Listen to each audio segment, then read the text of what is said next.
안녕하십니까. 제29 강좌입니다.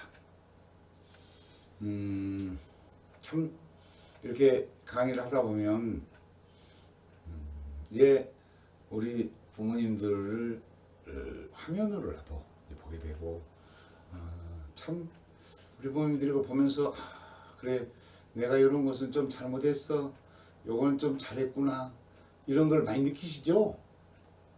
그것이 자기 발전이고, 그 발전은 곧 아이의 인생과도 아주 밀접한 관계를 가지는 것입니다. 어찌 아이들이 완벽하겠습니까? 아이들입니다. 그것을 어른의 눈으로 보지 말고, 어른의 기준으로 보지 말고, 눈높이를 맞춰서 아이들에게 교육하고 훈육하고 또 그들을 지도하는 것입니다. 우리 조국이 앞으로 어떻게 될까요? 우리는 자원이 없습니다. 만약에 석유파동 한번 와버린다면 어떻게 되겠습니까? 만약에 제대로 와버리면 우리 경제는 전체가 박살나버립니다. 지난 IMF 시절은 아무것도 아닙니다. 자원이 없기 때문에요. 뭐가 자원입니까? 인재가 자원입니다. 훌륭한 인적 자원입니다. 두뇌입니다. 그 아이들이 끈기와 호기심과 이런 것들을 가지고 미래지향적으로 가야 희망이 있습니다. 꿈이 있습니다. 조국은 오직 여러분이 키우고 있는 이 아이들의 몫입니다. 이 아이들이 어떤 정신 상태를 가지고 있느냐에 따라서 조국의 미래는 빛날 수도 있고 폭삭 망할 수도 있습니다. 그것은 여러분의 손에 달려 있습니다. 우리 학부모님 손에 달려 있습니다. 우리가 내 자식이라고 해서 내가 하늘나라에 갈 때 데리고 갈 겁니까? 아니지 않습니까? 그들이 살게끔 만들어주고 가는 거예요. 스스로. 그래서 독립심 기르고 자립심 기르고 이렇게 하자는 거 아니겠습니까? 그런데 아이들 키우다 보면 의외로 문제가 되는 경우가 있죠. 그래서 29 강좌는 여러분들이, 우리 부모들이 가정에서 혹시라도 있을 수 있는, 또 간혹 그런 경우가 있기도 하지요. 도벽성입니다. 도벽성. 도벽성은 여러분들이 잘 판단해야 됩니다. 그리고 교육 잘못하면 성장해서도 그럴 수 있습니다. 습관적으로. 근데 잘하면 아무것도 아니에요. 어린아이들은 도벽이라는 것은 없습니다. 그 자체가. 소유 개념이 부족하기 때문에 네 건 내 건보다는 내 소유물이 내 것도 내 거고 남의 것도 내 거고, 이것이 소유 개념의 부족일 때 그러는 거죠. 그래서 우리는 뭐 하는 겁니까? 네 거, 내 거. 또 이거는 손대서는 안 되고 손대도 되고, 이런 분간 능력, 분별력을 길러야 됩니다.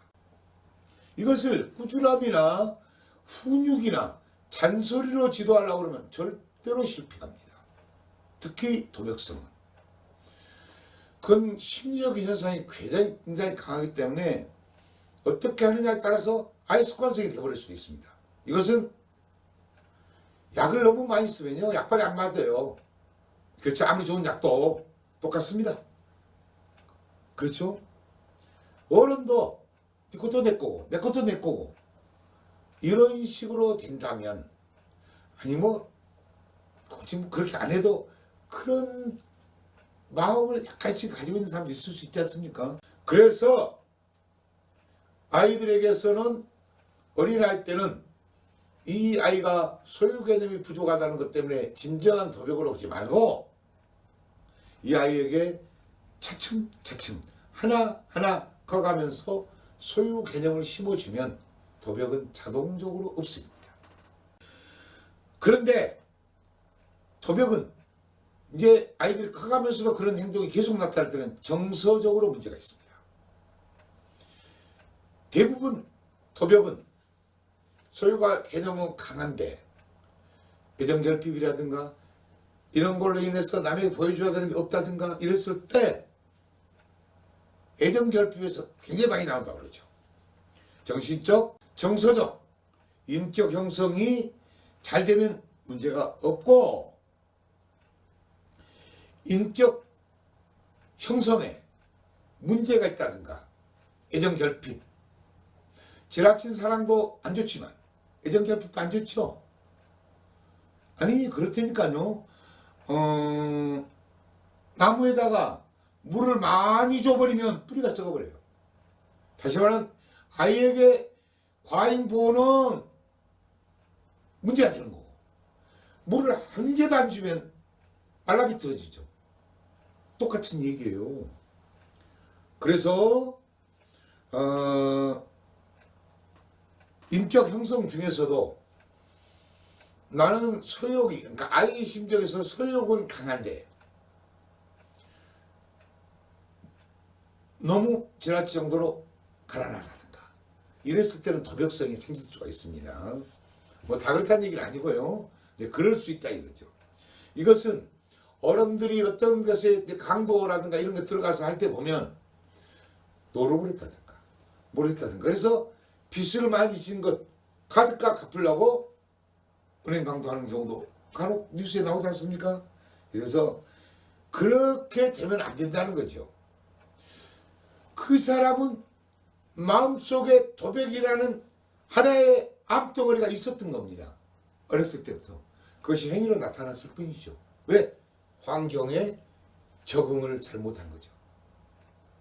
그러니까 어떤 사람이 그 강도질을 할 때 그 본성이 그만큼 있었다는 얘기예요. 그 사람이 목사님처럼 마음이 깨끗한데 그런 행동이 있겠습니까? 안 하죠. 이렇게 하다가 어떤 경제적 문제를 가지고 부닥치니까 이걸 지혜롭게 풀려고 하는 게 아니고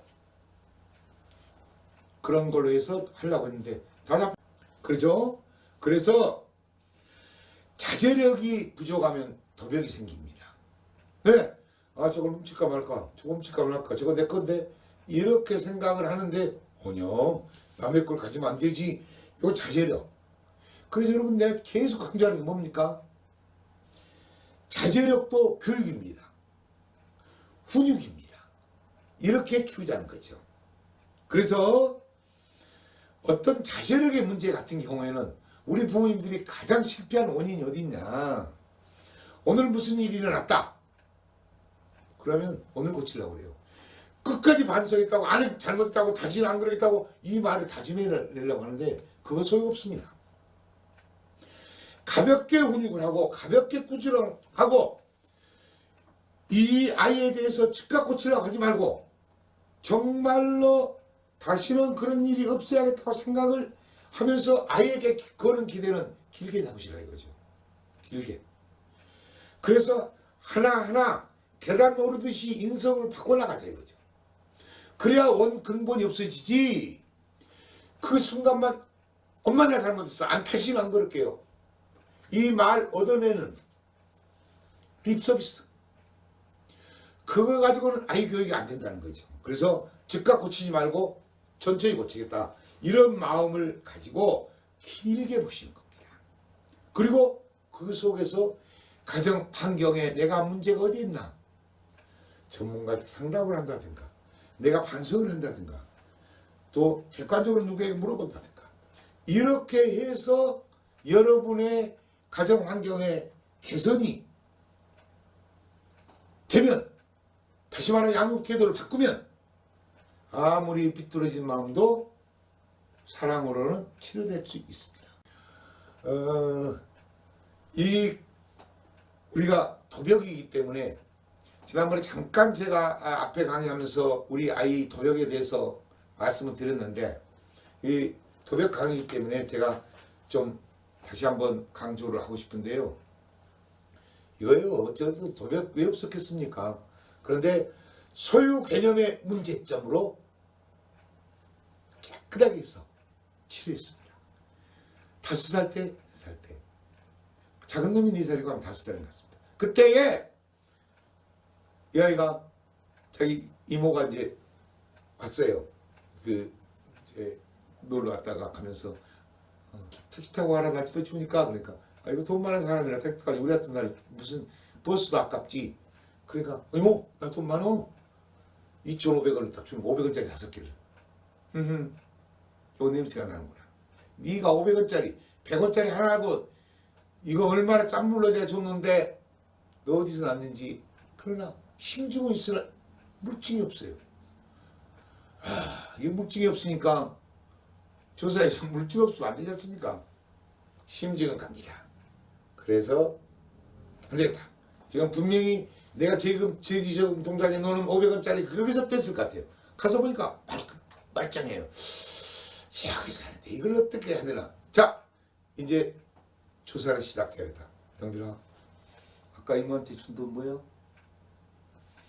정직하게 얘기하면 아빠는 그거 가지고 뭐 괜찮아. 근데 거짓말을 하게 되면 아빠는 용서 못해.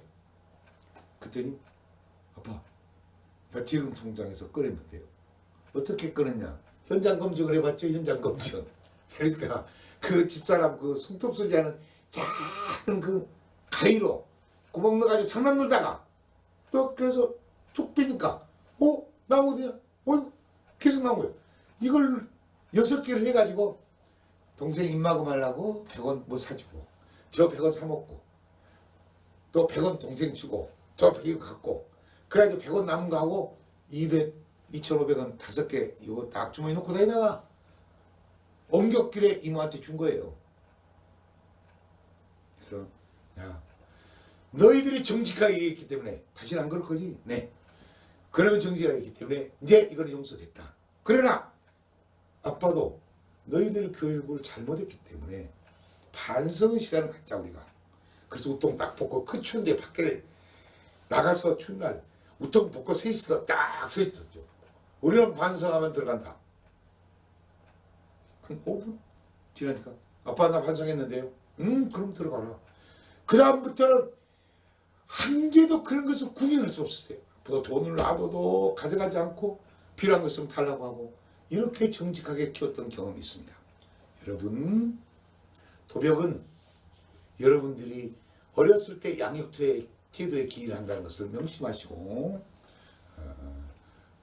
좋은 환경 이런 것들을 개선한다면 도벽은 또 쉽게 해결될 수 있습니다. 그러나 도벽은 항상 가슴이 멍들어 있고 애정이 결핍돼 있고 이런 아이들에게서 온다는 것은 꼭 명심하시기 바랍니다. 그러면 부모의 가정환경 개선이 필요하겠죠. 그래서 이런 거는 학교 선생님들 얘기 들어보면 참 난감하다고 그래요. 학교에서 그런 일이 생기는 게 간혹 있는데 그래서 우리 선생님들이나 교장 선생님들 이거 저희들 강의하는 거예요. 무료로 드리니까 각 학부모님들한테 어플로 다 가져오세요. 그래서 공부하면 그 학부모님들은 100점짜리 학부모가 됩니다. 유치원도 마찬가지고요. 이런 것들이 우리 사회운동으로 이루어 나가졌으면 좋겠습니다. 그래서 이건 간단합니다. 유튜브에 이거를 저희들 채널로 이용해서 하면은 딱 할 수 있게끔 하고 그런데 꼭 그 저기는 눌러주셔야 돼요. 예, 구독란. 그리고 요거는 이제 저희가 쓴 책입니다. 44년 서울대 갔을 책인데 이건 요거는 이제 이거를 개정판을 했습니다. 특히 학교 교장 선생님이나 담임 선생님 또 유치원 원장님, 어린이집 원장님들은 고생들을 많이 하고 계시기 때문에 이 책을 제가 무료로 드릴 수도 있습니다. 그러니까 필요하시면은 저한테 개인적으로 전화 주시면 제가 원장 선생님이나 왜냐하면 그런 중요한 자리에 계신 분들은 꼭 이런 책을 보고 또 부모님들과 나눠서 돌아가면서도 보기도 하고 또 어플에는 다 또 돼 있으니까 어플도 깔고 그래서 좋은 부모 대기운동 본부가 각 학교 유치원에서 활성화되고 지역 모임을 학교에서 만들어 가지고 정말 좋은 부모 되는데 저희들이 일조를 해드리겠습니다. 오늘은 29강자 아이 도벽에 대해서 말씀드렸고요. 아무튼 건강하고 우리 정말 보람된 일을 하고자 합니다. 여러분 건강하시고 복 많이 받으시기 바랍니다. 고맙습니다.